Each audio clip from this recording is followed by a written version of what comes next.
कितनी रेलेवेंट है? ये सवाल जितना सीधा लगता है उतना है नहीं। बिल्कुल।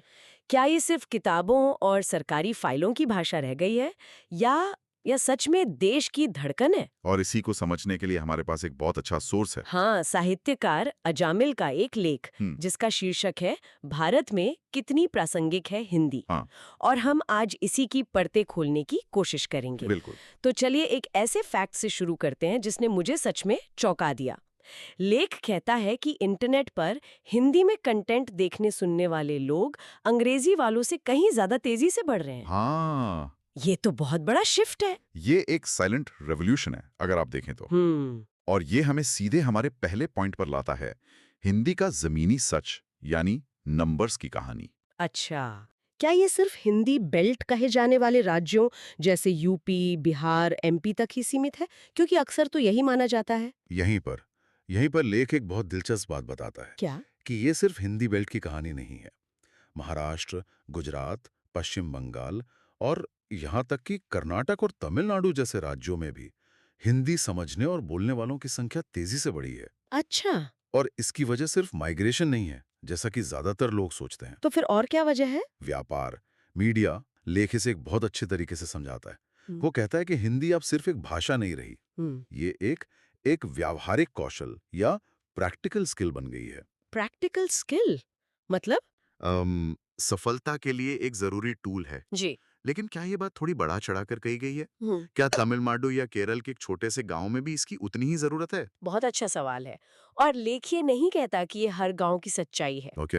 लेकिन वो ये जरूर कहता है कि जैसे जैसे भारत इकोनॉमिकली इंटीग्रेट हो रहा है, हम्म, हिंदी एक पुल का काम कर रही है। हम्म, हो सकता है चेन्नई के एक सॉफ्टवेयर इंजीनियर को अपने ऑफिस में इसकी जरूरत ना पड़े, हम्म, लेकिन जब वही इंजीनियर मुंबई या दिल्ली की टीम के साथ काम करता है या देश में कहीं घूमने जाता है, हम्म। तो ये स्किल उसकी मदद करती है। अच्छा। तो ये जरूरत कॉन्टेक्स्ट पर डिपेंड करती है, लेकिन इसका दायरा लगातार बढ़ रहा है। एग्जैक्टली। ठीक है, तो ये तो हुई जरूरत की बात, लेकिन भाषा तो सिर्फ जरूरत नहीं होती, उसका एक भावनात्मक कनेक्शन भी तो होता है। और यहाँ तो मुझे लगता है हिंदी का पलड़ा बहुत भारी है ना? बिल्कुल।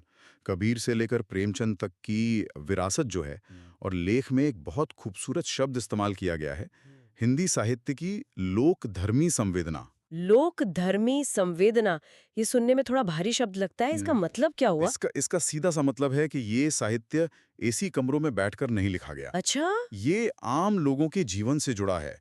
इसमें आपको किसान के खेत की मिट्टी की खुशबू मिलेगी, मजदूर के पसीने की कहानी मिलेगी, गांव की चौपाल की गपशप और शहर की भागदौड़, सब कुछ है इसमें। मतलब ये आम आदमी से दूर नहीं जाती। बिल्कुल नहीं, बल्कि उसकी जिंदगी का आईना बन जाती है।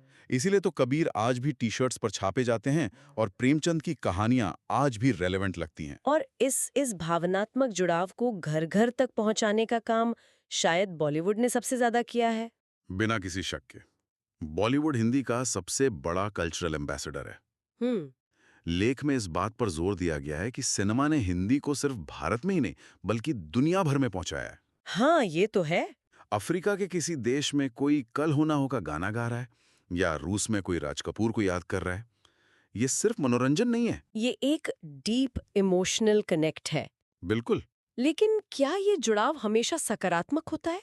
मेरा मतलब है, लेख में क्या इस पर भी कोई बात है कि कभी-कभी बॉलीवुड की हिंदी आम लोगों की भाषा से कितनी अलग और बनावटी लगती है? हाँ, ये एक बहुत वैलिड पॉइंट है और लेख इसे टच करता है। ओके। बॉलीवुड की हिंदी वो बाजार की हिंदी है। वो शुद्धता पर ध्यान नहीं देती, वो पहुंच पर ध्यान देती है। हम्म।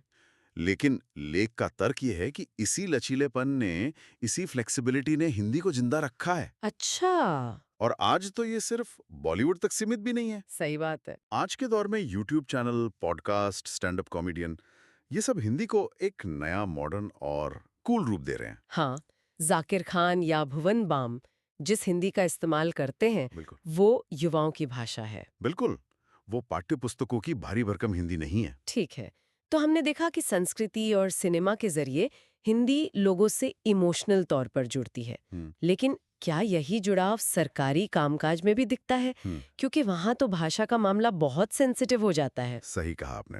और यहाँ लेख एक बहुत जरूरी अंतर बताता है क्या? कि संवैधानिक रूप से हिंदी राष्ट्रभाषा नहीं है। हाँ, ये बहुत लोग गलती से मान लेते हैं। हाँ, ये राजभाषा है, ऑफिशियल लैंग्वेज। और इस फर्क से असल में क्या बदल जाता है? बहुत कुछ। देखिए, राष्ट्रभाषा का टैग एक तरह की भाषाई सर्वोच्चता का संकेत दे सकता है, हम्म।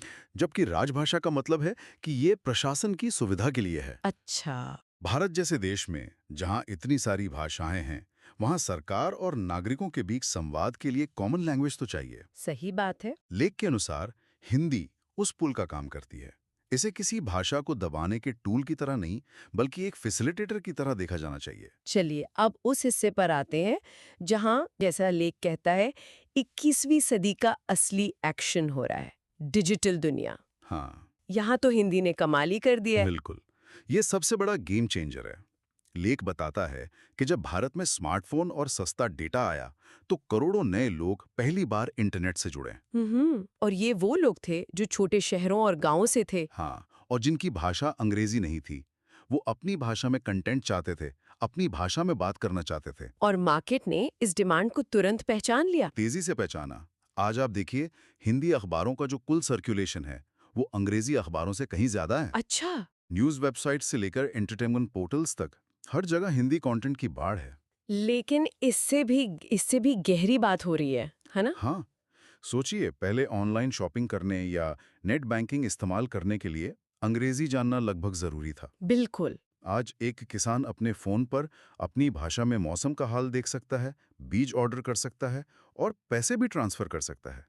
ये क्रांति है। ये सच में एक क्रांति है जो चुपचाप हो रही है। तो इसका मतलब ये हुआ कि अब गूगल, अमेज़न और एप्पल जैसी बड़ी टेक कंपनियां भी हिंदी को गंभीरता से ले रही हैं। गंभीरता से क्या, वो अब हिंदी फर्स्ट अप्रोच अपना रही हैं। हिंदी फर्स्ट। हाँ, गूगल असिस्टेंट अब आम बोलचाल की हिंदी समझता है। अमेज़न और फ्लिपकार्ट पर आप हिंदी में शॉपिंग कर सकते हैं। एआई ट्रांसलेशन टूल्स बेहतर हो रहे हैं। लेख का तर्क ये है कि भारत में टेक्नोलॉजी का भविष्य अब भारतीय भाषाओं के इर्द गिर्द ही बनेगा। मतलब अगर आपको अगले 50 करोड़ यूजर्स तक पहुंचना है।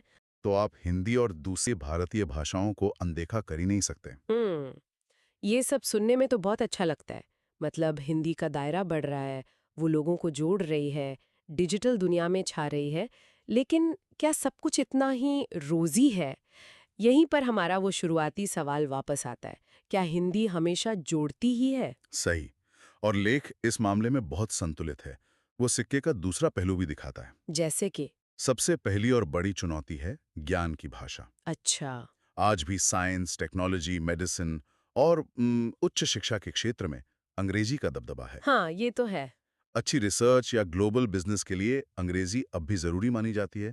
हिंदी में उस स्तर का ओरिजिनल कंटेंट अभी भी कम है। और दूसरी चुनौती शायद राजनीति से जुड़ी है। बिल्कुल। लेख साफ कहता है कि हिंदी के प्रचार का मुद्दा जब राजनीतिक रंग ले लेता है, तो विवाद बढ़ता है। हाँ, इसे हिंदी थोपने की तरह देखा जाने लगता है। तब भाषा जोड़ने की जगह बांटने का हथियार बन जाती है। हम्म। और इसी से जुड़ा हुआ एक डर भी है जो कई गैर हिंदी भाषी राज्यों में महसूस किया जाता है। उन्हें लगता है कि हिंदी के बढ़ने से उनकी अपनी स्थानीय भाषाएं जैसे तमिल, कन्नड़ या बंगाली वो कमजोर हो सकती हैं। क्या ये डर वाजिब है? ये एक बहुत ही संवेदनशील मुद्दा है। लेख कहता है कि यह डर समझा जा सकता है, लेकिन शायद ये पूरी तरह सही नहीं है। क्यों? क्योंकि असल में होता यह है कि लोग मल्टीलिंगुअल बन जाते हैं। तमिलनाडु में एक व्यक्ति घर पर तमिल बोलता है, दोस्तों से शायद अंग्रेजी में बात करता है और जरूरत पड़ने पर काम चलाओ हिंदी भी बोल लेता है। अच्छा। स्थानीय भाषाएं अपने कल्चरल रूट्स में बहुत मजबूत होती हैं, वो इतनी आसानी से खत्म नहीं होती। असली चुनौती संतुलन बनाने की है। ताकि हिंदी का विकास किसी और भाषा की कीमत पर ना हो। बिल्कुल सही। और एक चौथी चुनौती भी है, जो हिंदी के घर के अंदर की लड़ाई है। हाँ। कि असली हिंदी कौन सी है? वो जिसमें संस्कृत के भारी भरकम शब्द हों या वो जिसमें उर्दू अंग्रेजी के शब्द घुल मिल गए हों? हाँ, ये शुद्धता की बहस बहुत पुरानी है। एक तरफ सरकारी कामकाज की भाषा है जो काफी संस्कृतनिष्ठ होती है, और दूसरी तरफ वो हिंग्लिश है जो हम और आप अभी बात करते हुए भी इस्तेमाल कर रहे हैं। सही बात है। लेख एक बहुत जरूरी सवाल उठाता है। गूगल असिस्टेंट को कौन सी हिंदी समझनी चाहिए? क्या वो वैसी हो जैसी सरकारी विज्ञापनों में होती है, या वैसी जैसी हम असल में बोलते हैं, जिसमें एक्चुअली, टेंशन और प्लीज जैसे शब्द भी आते हैं? ये तो तकनीक और संस्कृति का एक दिलचस्प टकराव है। बिल्कुल। तो इन सब चुनौतियों को देखते हुए हम अपने उस बड़े सवाल पर वापस आते हैं। इस पूरी चर्चा का निचोड़ क्या है? क्या हिंदी जोड़ रही है या बांट रही है? देखिए, लेख का निष्कर्ष बहुत शक्तिशाली है। वो कहता है कि हिंदी की असली ताकत उसकी संख्या में नहीं, बल्कि उसकी फ्लेक्सिबिलिटी और उस भावनात्मक ऊर्जा में है जो समाज उससे जोड़ता है। हम्म। ये बाजार की जरूरत भी है और फिल्मों का रोमांस भी, ये सरकारी दफ्तर का नोटिस भी है और डिजिटल स्क्रीन का मीम भी। मतलब ये किसी पे थोपी नहीं जा रही। नहीं, लोग इसे अपनी जरूरत और सहूलियत के हिसाब से अपना रहे हैं। तो लेख के अनुसार ये एक यूनिफाइंग फोर्स ही है। हाँ, लेकिन एक शर्त के साथ, जब तक इसका विकास स्वाभाविक हो, थोपा हुआ ना लगे। लेख का अंत बहुत खूबसूरती से होता है। ये कहता है कि हिंदी किसी को पीछे नहीं छोड़ती, बल्कि सबको अपने अंदर समेटकर आगे बढ़ती है। ये भारत की अनिवार्य सामाजिक ऊर्जा है।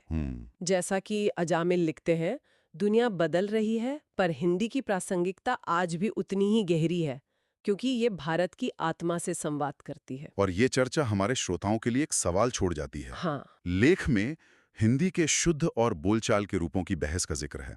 तो सोचने वाली बात यह है कि जैसे जैसे टेक्नोलॉजी और हमारी रोजमर्रा की बातचीत में इंग्लिश जैसी मिलीजुली भाषाएं और आम होती जा रही हैं, एक जिंदा भाषा के तौर पर हिंदी का भविष्य कैसा होगा? क्या भाषा की शुद्धता को बचाए रखना एक लक्ष्य होना चाहिए या फिर समय और जरूरत के हिसाब से बदलते रहना ही एक भाषा की सबसे बड़ी ताकत है? बिल्कुल, इस पर सोचना जरूरी है।